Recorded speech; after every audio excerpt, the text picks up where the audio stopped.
The rain hammered against the windshield with relentless fury as Victoria Hayes guided her ancient sedan onto the shoulder of the Pacific Coast Highway. The engine had been making that ominous rattling sound for the past 15 miles, and now smoke was beginning to seep from beneath the hood. She gripped the steering wheel, her knuckles white, fighting back the tears that threatened to spill over. Not now. Not tonight. In the back seat, her 5-year-old daughter Melody hummed softly to herself, oblivious to her mother's mounting panic. The little girl clutched her worn, stuffed rabbit, the one with the missing eye that Victoria had promised to fix 3 months ago. Another promise she hadn't kept, another thing on the endless list of tasks that seemed to grow longer each day. "Mommy, are we there yet?" Melody's voice was small, tired. "Almost, sweetheart. Just a little delay." Victoria forced brightness into her tone, the kind of false cheerfulness that had become her default setting over the past 3 years, ever since the divorce. Ever since James had decided that being a father was too much responsibility and disappeared to start his new life in Miami with a woman who didn't have stretch marks and exhaustion etched into her face. She pulled out her phone. Dead. Of course it was dead. She'd forgotten to charge it again, too preoccupied with getting Melody to her dance recital on time, working a double shift at the diner and trying to figure out how she was going to make rent this month. The recital had run late, and now here they were, stranded on a darkening highway with storm clouds gathering overhead like an omen. Victoria stepped out of the car, immediately soaked by the downpour. She popped the hood and stared at the smoking engine with the helpless frustration of someone who knew absolutely nothing about cars. Her father had tried to teach her once, back when she was 16 and fearless, and believed the world was full of endless possibilities. Back when she had dreams bigger than survival.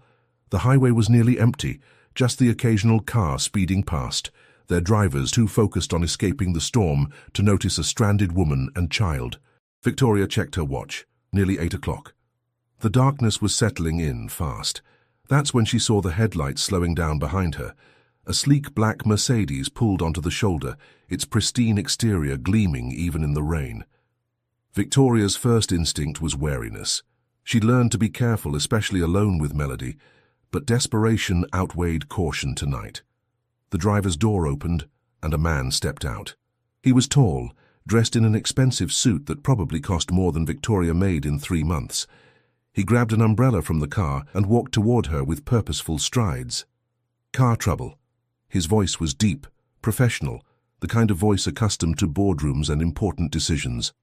"The engine just gave out," Victoria said, pushing wet hair from her face. "I don't suppose you have a phone I could borrow." "Mine's dead." The man moved closer, opening the umbrella to shield them both from the rain. That's when Victoria's breath caught in her throat. That's when the world seemed to tilt on its axis. Even after 12 years, she would recognize those eyes anywhere. Steel gray, intense, the kind of eyes that had once looked at her like she was the only person in the universe. "Marcus?" The name escaped her lips as barely a whisper. He froze, really looking at her for the first time. She watched the recognition dawn across his face, watched the same shock mirror her own. Tori? Nobody had called her Tori in over a decade. Not since the summer after high school graduation, when she and Marcus Pemberton had spent 3 perfect months together before reality had torn them apart. Before his family's expectations had sent him to Harvard and her father's illness had kept her in their small coastal town. Before life had happened. "What are you?" They both started simultaneously, then stopped. Marcus recovered first, though she could see the tumult of emotions playing across his features. "Let me look at your car." His voice was steadier now, professional.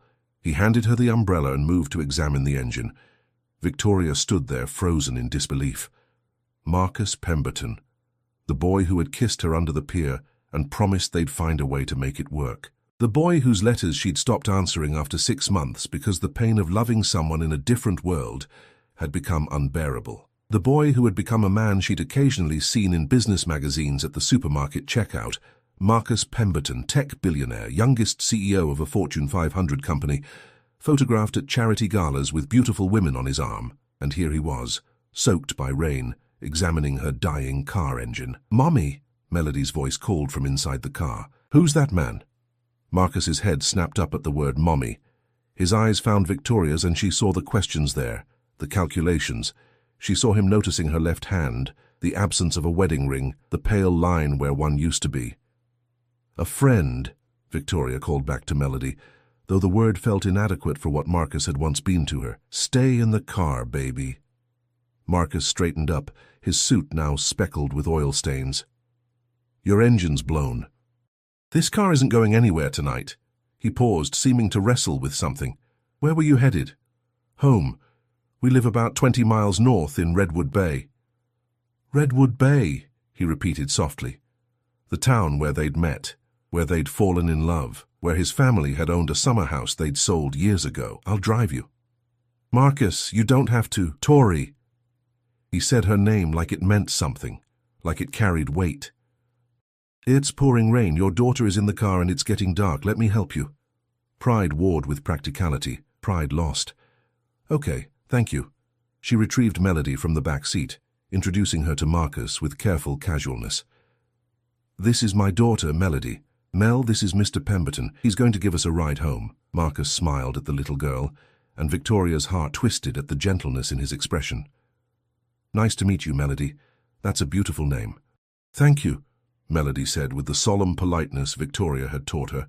"I like your car. It's shiny." They settled into the Mercedes. Melody buckled safely in the back seat, while Victoria sat in the passenger seat, hyper-aware of Marcus's presence beside her. The car smelled like leather and expensive cologne, so different from her own vehicle's permanent scent of French fries and crayons. As Marcus pulled back onto the highway, silence stretched between them, thick with 12 years of unspoken words.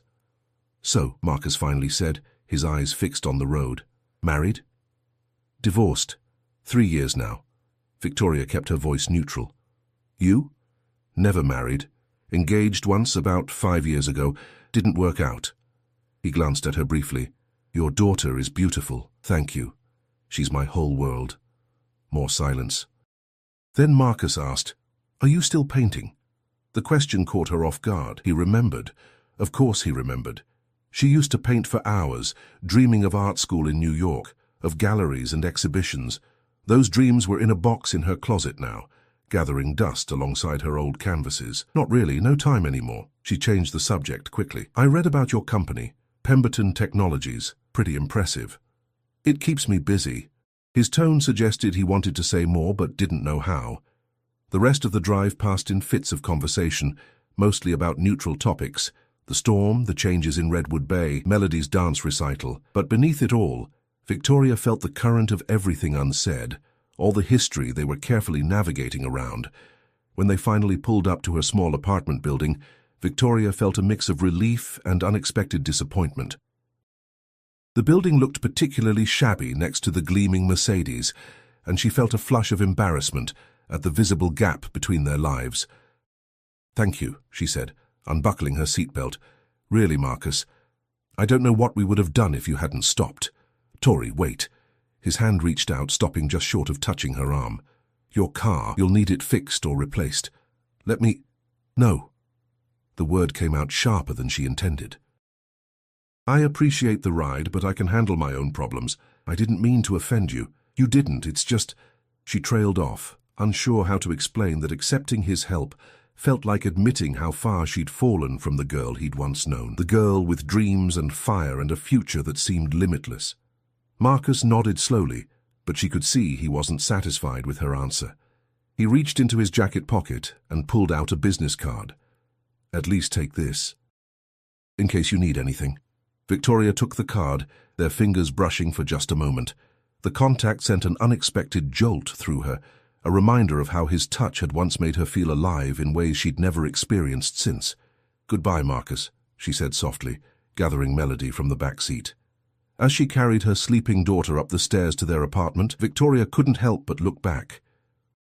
Marcus was still there, watching them go, his expression unreadable in the dim light. Inside, after tucking Melody into bed, Victoria sat at her small kitchen table and stared at the business card. Marcus Pemberton, CEO. There was a private cell number written on the back in his familiar handwriting. She told herself she'd throw it away in the morning, that seeing him again was just a strange coincidence, a brief intersection of their divergent paths. that the flutter in her chest meant nothing. But deep down, as she finally climbed into her own bed and stared at the ceiling, Victoria knew that nothing about tonight felt like an ending. It felt like something was just beginning. Victoria woke the next morning to sunlight streaming through her threadbare curtains and the sound of Melody singing in the living room. For a blissful moment, she forgot about the stranded car, the impossible rent deadline, and the ghost from her past who had materialized on a rainy highway.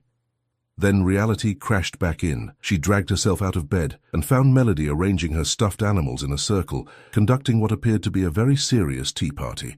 The sight made Victoria's chest ache with love and guilt in equal measure. Melody deserved so much more than this cramped apartment, than a mother who worked herself to exhaustion and still couldn't afford dance lessons without sacrificing groceries. "Morning, sunshine," Victoria said, kissing the top of her daughter's head. "Mommy, Mr. Rabbit says he wants pancakes." Victoria checked the refrigerator.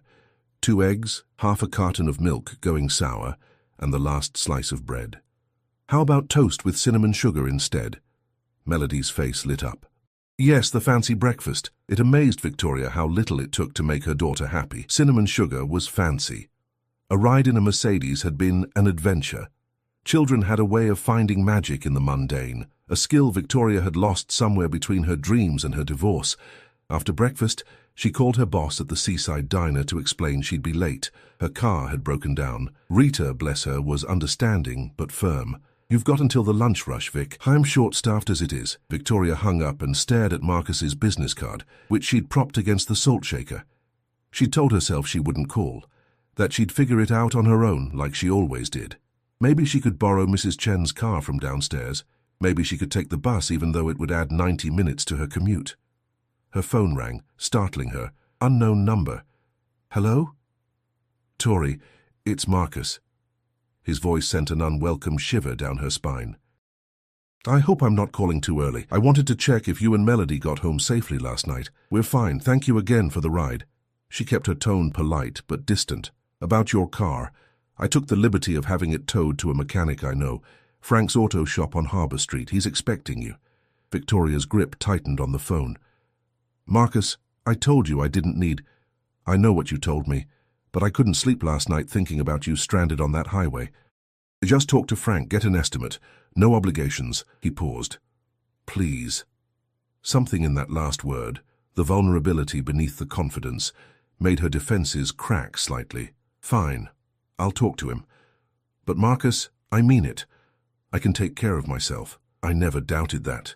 His voice softened. "You were always the strongest person I knew." After they hung up, Victoria sat in silence, memories flooding back unbidden. Marcus at 17, teaching her to skip stones at the beach. Marcus defending her painting to his pretentious friends from the city. Marcus holding her as she cried about her father's diagnosis, promising her that everything would be okay, even when they both knew it might not be. She shook her head, dispelling the ghosts. That was a lifetime ago. They were different people now. Frank's auto shop was a 20-minute bus ride away, with Melody chattering happily beside her about everything and nothing. When they arrived, a grizzled man in oil-stained coveralls looked up from under a hood. "You must be Victoria," Frank said, wiping his hands on a rag. "Marcus said you'd be coming by. What's the damage?" Victoria braced herself. Frank's expression turned sympathetic. "Well, the engine's completely shot. You'd be looking at about $3,000 for a replacement, plus labor. Honestly, with a car that old, I'd recommend putting that money toward a different vehicle." $3,000. It might as well have been $3 million. Victoria felt the familiar weight settle on her chest, the constant pressure of trying to stay afloat while the world kept pushing her under. "I understand," she managed. "I'll need some time to figure out my options. Marcus mentioned you might say that." Frank reached into his pocket and pulled out an envelope. "He left this for you." Victoria opened it with trembling fingers. Inside was a check for $5,000 and a note in Marcus's handwriting, "Not charity. Consider it payment for all the tutoring you gave me in English Lit. I would have failed senior year without you." She almost laughed. Marcus had been top of their class. He hadn't needed her tutoring. He'd just wanted an excuse to spend time with her. They'd spent more time kissing between chapters of Shakespeare than actually studying. "I can't accept this," Victoria said, trying to hand the envelope back to Frank. "Take it up with Marcus, I'm just the mechanic." Frank's weathered face creased into a knowing smile. "That man hasn't stopped talking about you since he dropped off your car at 6 this morning." Victoria's heart skipped. "He was here this morning?" "Drove 2 hours from the city, said he had to make sure it was handled personally." Frank studied her with the shrewd gaze of someone who'd seen a lot of life. "You two have history." "Ancient history," Victoria said, but the words felt hollow. Back home, she stared at the check until Melody asked 3 times what was wrong. She couldn't accept it. It was too much, too generous, too Marcus. Always trying to fix things, to make everything better with money and resources, and that unshakable confidence that problems were just puzzles waiting to be solved. But she also couldn't ignore the practical reality. She needed a car. She needed to get to work. She needed to take care of her daughter. That evening, after putting Melody to bed, Victoria did something she hadn't done in years. She pulled out her old art supplies from the closet, the dusty box of paints, brushes, and canvases she'd been too afraid to open. If she was going to accept Marcus's help, she'd give him something in return. Something that couldn't be measured in dollars. She worked through the night, her hands remembering the familiar rhythm of brush against canvas. She painted the pier where Marcus had first kissed her, the way it had looked that summer, weathered wood, seagulls wheeling overhead, the ocean stretching endlessly toward the horizon. She painted the sunset they'd watched on their last night together, when they'd both been too young to understand that sometimes love wasn't enough. She painted memory and loss and the bittersweet ache of what might have been. At 3 in the morning, exhausted but strangely alive, she stepped back to examine her work. It wasn't perfect.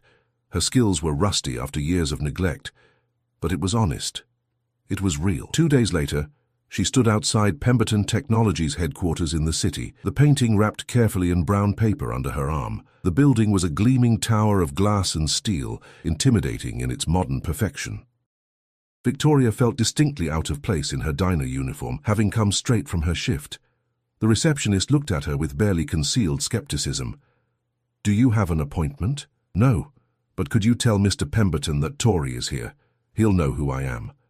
The skepticism deepened, but the receptionist made the call. Moments later, her expression shifted to surprise. "Mr. Pemberton will see you right away. 32nd floor." The elevator ride felt endless. Victoria's palms were sweating, her heart racing. What was she doing here? This was a mistake. She should have just mailed the painting, or better yet, torn up the check and forced herself to figure out another solution. The elevator doors opened to reveal Marcus standing there waiting, having clearly abandoned whatever meeting he'd been in. His tie was loosened, his sleeves rolled up, and he looked tired but somehow more real than he had 2 nights ago in his perfect suit. "Tori," he said, and there was so much in that one word. Surprise, pleasure, questions. "I can't accept your money," she said quickly, before she lost her nerve. "But I also can't deny that I need help. So I brought you this, as payment. Fair trade." She unwrapped the painting and watched his face as he saw it, watched the recognition, the emotion that flickered across his carefully controlled features. Marcus was quiet for a long moment, staring at the canvas. When he finally spoke, his voice was rough. "You painted our pier." "Our last sunset there," Victoria confirmed softly. He looked up at her, and the intensity in his eyes made her breath catch. "Do you remember what I said to you that night?" Victoria remembered every word, though she'd tried for years to forget. "You said that no matter where life took us, no matter how much time passed, I would always be the one who got away. The one you'd never stop wondering about." "I meant it," Marcus said. "Every word. And Tori, for 12 years I've wondered. I've dated other women, built a company, achieved everything I was supposed to want, and none of it filled the space you left behind." "Marcus," Victoria's voice trembled, "we're not those kids anymore. You have your world, I have mine. They don't fit together." "Maybe they don't," he agreed. "Or maybe we've both been living half-lives, too afraid to find out if they could." He set the painting down carefully, reverently. "Have dinner with me. No obligations, no expectations, just 2 old friends catching up." Every logical bone in Victoria's body screamed that this was dangerous, that letting Marcus back into her life, even peripherally, was asking for heartbreak, that she had Melody to think about, her own fragile stability to protect. But there was another voice, quieter but insistent. The voice of the girl she used to be, the one who'd believed in possibilities. "Just dinner?" she asked. "Just dinner," Marcus promised. "Friday night, 7 o'clock. There's a little Italian place near my apartment." Marcus smiled, and it transformed his face, making him look like the boy she'd loved. "It's a date." As Victoria rode the elevator back down, clutching the check she'd never actually returned, she told herself this meant nothing. It was just dinner, just closure on a chapter that had ended too abruptly 12 years ago.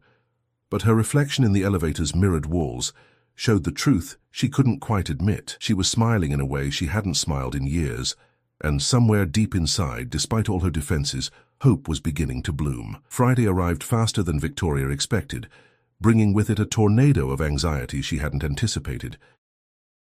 She stood in front of her closet, staring at the meager collection of clothes that represented her post-divorce wardrobe. Nothing seemed right. The black dress was too formal, the jeans too casual, the blue blouse had a stain she'd never managed to remove. "You look pretty, Mommy," Melody said from the doorway, even though Victoria was still in her bathrobe. "I haven't even gotten dressed yet, sweetie." "But you will be pretty. You're always pretty." Melody tilted her head thoughtfully. "Are you going to see the nice man with the shiny car?" Victoria's heart clenched. She'd been deliberately vague about her dinner plans, telling Melody only that Mrs. Chen would be babysitting for a few hours. The last thing she wanted was to introduce confusion into her daughter's life, especially concerning men who might not stick around. "Just dinner with an old friend," Victoria said, selecting the least wrinkled option from her closet. By 6:30, she'd managed to make herself presentable. Though the woman in the mirror still looked tired around the eyes, worn at the edges, she tried to remember the last time she'd gone on an actual date and came up blank. Even calling this a date felt presumptuous. It was just dinner, just closure. She repeated that mantra all the way to Antonio's, the small Italian restaurant 3 blocks from her apartment. Marcus was already there, waiting outside, and the sight of him made her steps falter. He'd traded his business suit for dark jeans and a navy sweater that made his grey eyes even more striking. He looked relaxed, approachable, dangerously like the boy she'd fallen for. "You look beautiful," he said simply, and the sincerity in his voice made her cheeks warm. "You clean up pretty well yourself." Inside, Antonio's was everything she'd promised. Intimate, unpretentious, with checkered tablecloths and the smell of garlic and fresh basil hanging in the air. They settled into a corner booth, and for the first few minutes, conversation flowed easily. They talked about the food, the changes in Redwood Bay, safe topics that kept them in shallow waters. But Marcus had never been content with shallow. "Tell me about your marriage," he said, after their waiter had taken their orders. "If you want to, I mean. You don't have to." Victoria took a sip of wine, considering. "His name was James. We met when I was 23, got married 6 months later. I thought he was stable, responsible. Turns out he was just good at pretending." She traced the rim of her glass. "When I got pregnant with Melody, he seemed happy at first, but after she was born, he started staying late at work. Then he started not coming home at all. By the time she turned 2, he'd moved in with his secretary and filed for divorce." "I'm sorry," Marcus said quietly. "That must have been devastating." "The worst part wasn't him leaving. It was realizing I'd married him because he felt safe. Because I'd convinced myself that passion was something naive teenagers believed in, and grown-ups settled for companionship." She met Marcus's eyes. "I married him because he wasn't you." The confession hung between them, raw and honest. Marcus reached across the table, his hand covering hers. "Tori, I need to tell you something. That summer we had together, I've never felt that way about anyone else, not even close. I tried to convince myself I had, that what we had was just young love, hormones and timing, but it wasn't. It was real." Victoria's throat tightened. "Then why did you stop writing? After I stopped answering your letters, you could have called. You could have come back to visit." "I did come back," Marcus said softly. 3 times that first year. I'd drive up from Harvard on weekends hoping to run into you. I saw you once, actually. You were at the diner with your father. You looked so tired, so much older than when I'd left. And I realized that reaching out would be selfish. Your father was sick, you were working 2 jobs to support him, and I was off at an Ivy League school living the life my family had planned for me. What could I offer you except distraction from what you needed to focus on?" Victoria pulled her hand back, anger flaring. That wasn't your decision to make, Marcus. You should have talked to me. You should have let me choose. You're right, I was a coward. He ran a hand through his hair, frustrated. I convinced myself I was being noble, giving you space. But the truth is, I was terrified. Terrified that if I came back and you rejected me, I'd have to accept that I'd lost you. As long as I didn't try, I could tell myself there was still a chance. The waiter arrived with their food, breaking the tension. They ate in silence for a few minutes, both processing the weight of 12 years of unspoken truths. Your father, Marcus said eventually. I heard he passed away. I'm so sorry. I wanted to come to the funeral, but I wasn't sure if I'd be welcome. He died 6 years ago. Cancer finally won. Victoria's voice was steady, the grief worn smooth by time. He loved you, you know. He used to ask about you, even at the end. He said you were the one who got the best version of his daughter before life made her hard. Marcus's jaw tightened. You're not hard, you're strong. There's a difference. Sometimes I'm not sure anymore. Victoria set down her fork, her appetite fading. Do you want to know what I really think, Marcus? I think we're sitting here romanticizing a summer that happened when we were practically children. We don't know each other anymore. You're a billionaire CEO who probably has assistants to tie your shoes, and I'm a single mother who can barely make rent. This, she gestured between them, is just nostalgia. It's not real. Isn't it? Marcus leaned forward, his gaze intense. Because from where I'm sitting, talking to you feels more real than anything I've experienced in years, and I don't think you'd be this defensive if you didn't feel it too. Before Victoria could respond, her phone buzzed. She glanced at it and her heart stopped. Mrs. Chen's name flashed on the screen. She answered immediately. Victoria, I'm so sorry to bother you. Mrs. Chen's elderly voice wavered. But Melody has a very high fever. She's asking for you. Victoria was already standing, grabbing her purse. I'm on my way. 10 minutes. Marcus stood too, throwing cash on the table. Let's go. My car is faster. Marcus, you don't need to... Tori, his hand was on her elbow, steadying. Let me help. Please. They made it to her apartment in 7 minutes, Marcus navigating the streets with calm efficiency, while Victoria's mind spiraled through worst-case scenarios. When they burst through the door, Mrs. Chen was sitting beside Melody on the couch, pressing a cool cloth to the little girl's forehead. Mommy, Melody whimpered, and Victoria's heart shattered. She gathered her daughter into her arms, feeling the alarming heat radiating from her small body. I'm here, baby, I'm here. Marcus was already on his phone. Yes, this is Marcus Pemberton. I need Dr. Rachel Morrison to call me back immediately. It's urgent. He hung up and looked at Victoria. She's the best pediatrician in the state. She'll call back in 2 minutes. Victoria wanted to protest, to insist she could handle this herself, but Melody's temperature was terrifyingly high, and pride seemed insignificant compared to her daughter's well-being.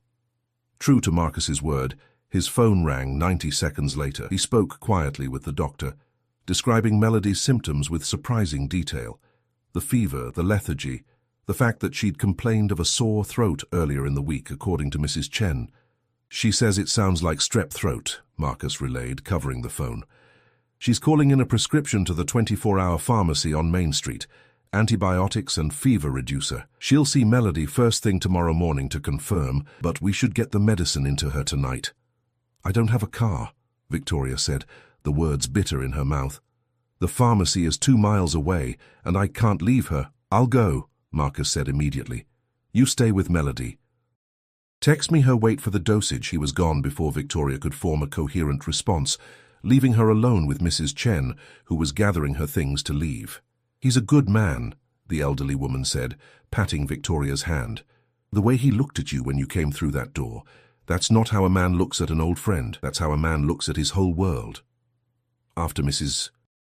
Chen left, Victoria sat on the couch with Melody curled in her lap, stroking her daughter's damp hair and trying not to cry.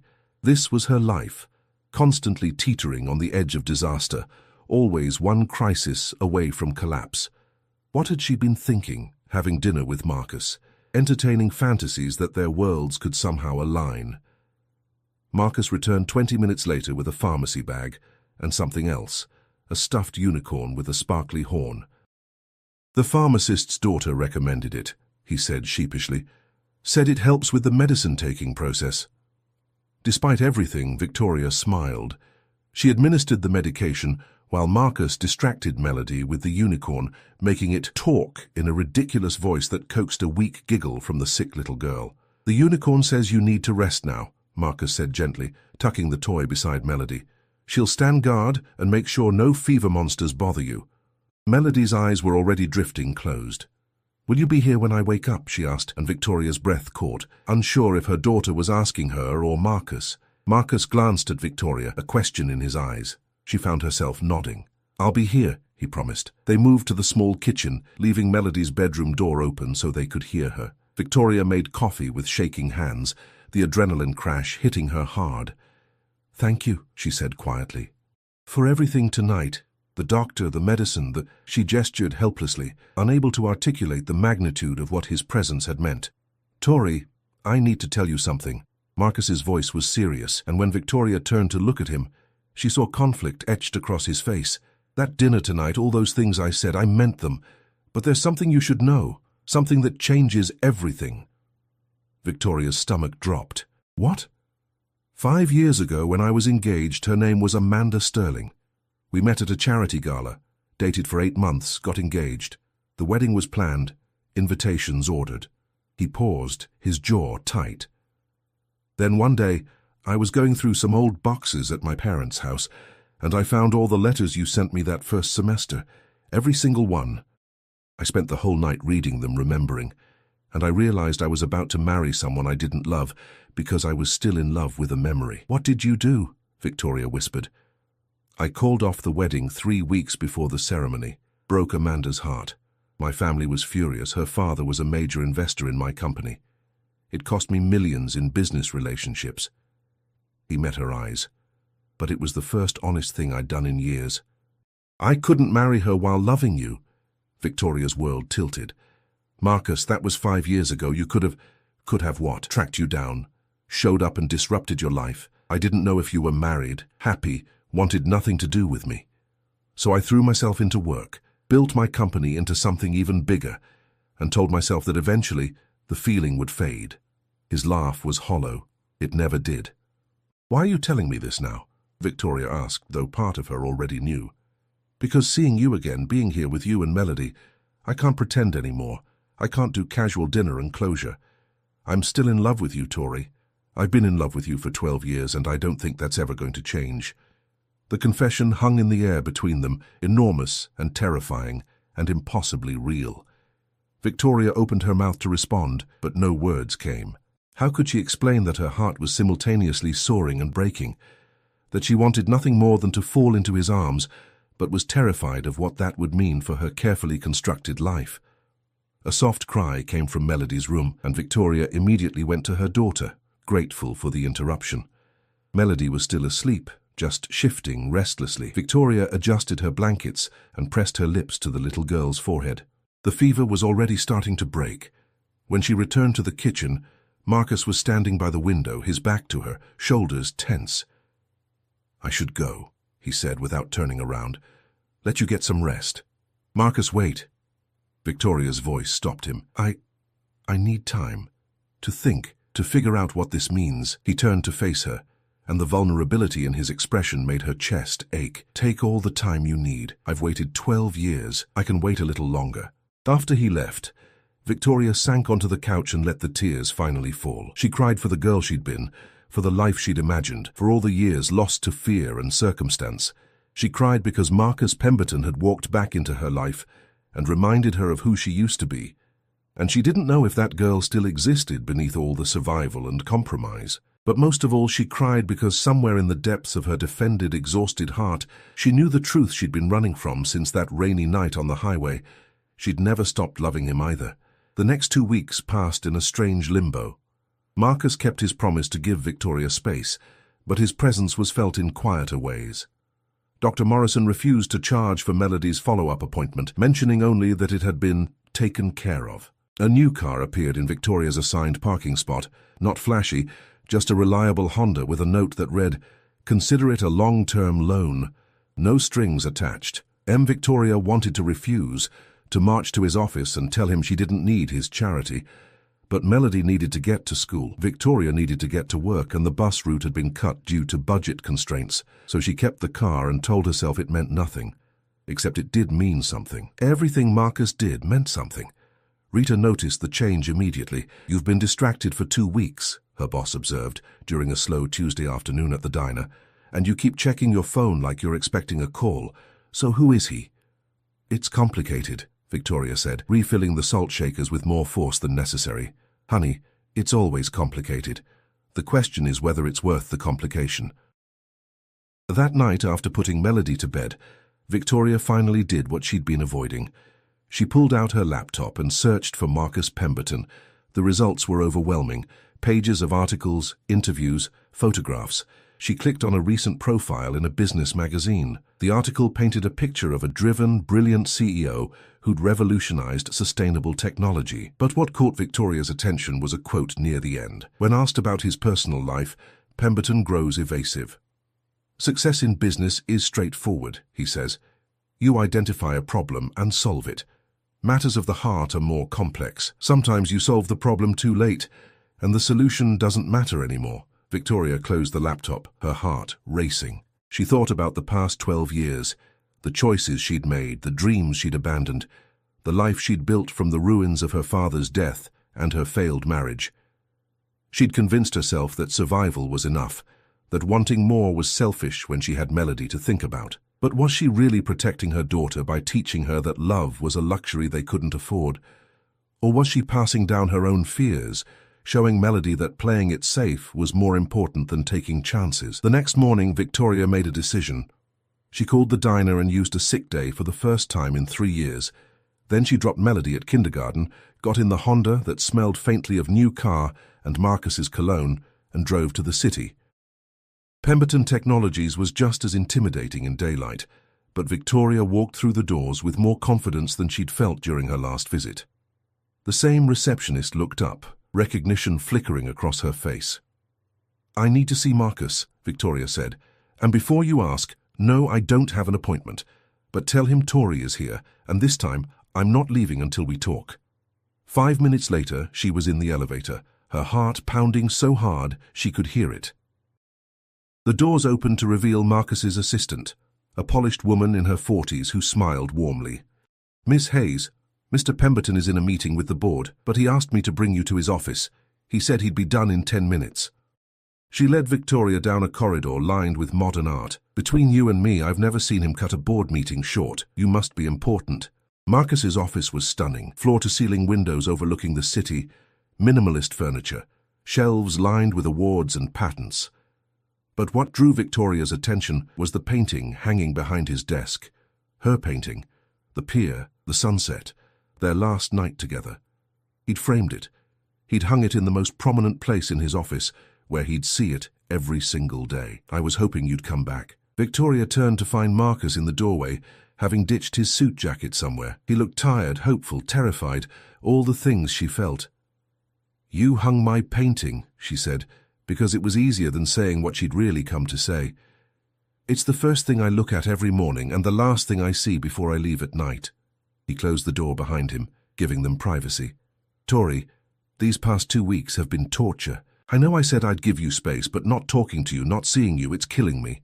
"I've been thinking," Victoria said, her voice steadier than she felt, "about us, about what you said, about why I married James and why it failed." Marcus waited, not interrupting, giving her the space to find her words. "I was so angry at you for leaving, for choosing Harvard and your family's expectations over us. But the truth is, I pushed you away first. I stopped answering your letters because loving you hurt too much. And then I spent years punishing myself for that hurt, by choosing safe, by choosing someone I didn't really love because I thought passion was dangerous." She took a breath. "But safe didn't protect me. It just made me smaller. Tori, I'm not finished." She moved closer to him, her hands trembling. "I came here to tell you that I'm terrified. Terrified of letting you into my life, into Melody's life, and having you realize we're not worth the complication, that our worlds really are too different, that this feeling is just nostalgia, and it'll fade once reality sets in." Marcus closed the distance between them, his hands cupping her face with a tenderness that made her breath catch. "Then let me tell you something, and I need you to really hear me. You are not a complication. You're the answer to a question I've been asking for 12 years. And Melody," his voice roughened, "that little girl with her stuffed rabbit and her fever-brave smile, she's already stolen my heart, just like her mother did. Marcus, I come with so much baggage. A failed marriage, financial struggles, a 5-year-old daughter who needs stability. And I come with a demanding job, a complicated family, and a past full of relationships I sabotaged because they weren't you." He pressed his forehead to hers. "We're both messy, Tori, but maybe we're messy in ways that fit together." Victoria's last defenses crumbled. She kissed him, and it was like coming home to a place she'd been searching for without knowing it. 12 years dissolved in that kiss. All the hurt, the longing, the what-ifs. When they finally pulled apart, both breathing hard, Marcus was smiling. "I need to tell you something," Victoria said. "Something I should have told you 12 years ago. I love you, I've always loved you, and I'm tired of being afraid of that." "Then don't be afraid anymore." Marcus pulled her close, and for the first time in years, Victoria let herself believe that maybe, just maybe, happy endings were real. Over the following months, they navigated their new reality with careful intention. Marcus didn't rush into Melody's life. He earned his place there slowly, with unicorn voices and patient answers to endless 5-year-old questions. He attended dance recitals and parent-teacher conferences. He taught Melody to skip stones at their pier, the same way he'd taught Victoria a lifetime ago. Victoria returned to painting, this time with Marcus's encouragement and practical support. He converted one of his properties, a sun-drenched loft downtown, into a studio for her, insisting it was an investment in her talent, not charity. Her first gallery showing sold out in 3 hours, with Marcus beaming proudly from the corner, letting her have the spotlight she'd always deserved. The transition wasn't without challenges. Marcus's mother made her disapproval clear, believing her son should marry someone from their social circle. Some of Marcus's colleagues questioned his judgment. Victoria struggled with accepting help, with believing she deserved the life that was unfolding before her.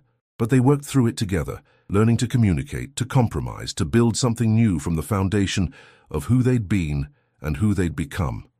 9 months after that rainy night on the highway, Marcus took Victoria back to their pier at sunset. Melody was with them, collecting shells and chattering to her stuffed unicorn about the pretty water. "I've been thinking about that last night we spent here," Marcus said, pulling Victoria close as they watched the sun paint the sky in shades of orange and pink. "About what I said to you, that I'd always be the one who got away? I was wrong." He turned her to face him, and she saw forever in his eyes. "You didn't get away, Tori. You were always exactly where you were supposed to be, living your life, becoming this incredible woman who could survive anything. We both needed those 12 years to become people who could actually build something lasting." He dropped to one knee, and Victoria's heart stopped. Melody squealed with delight, abandoning her shells to run over. "Victoria Hayes, you were my first love, and you'll be my last. Will you marry me?" Marcus opened a small velvet box, revealing a ring that caught the sunset light. Victoria looked at the man kneeling before her, at her daughter bouncing excitedly beside him, at the pier that held so many memories and was now creating new ones. She thought about the girl she'd been and the woman she'd become, about all the roads that had led her to this moment. "Yes," she said, tears streaming down her face. "Yes, 1,000 times yes." Marcus stood, sliding the ring onto her finger, and kissed her while Melody cheered and the waves crashed against the shore in their eternal rhythm. In that moment, Victoria understood something profound. Sometimes the greatest love stories aren't about perfect timing or easy paths. Sometimes they're about finding your way back to each other despite the odds, about choosing courage over fear, about believing that some connections are worth fighting for, no matter how many years or miles stand between them. 3 months later, they married on that same pier, with Melody as the flower girl and the Pacific Ocean as their witness.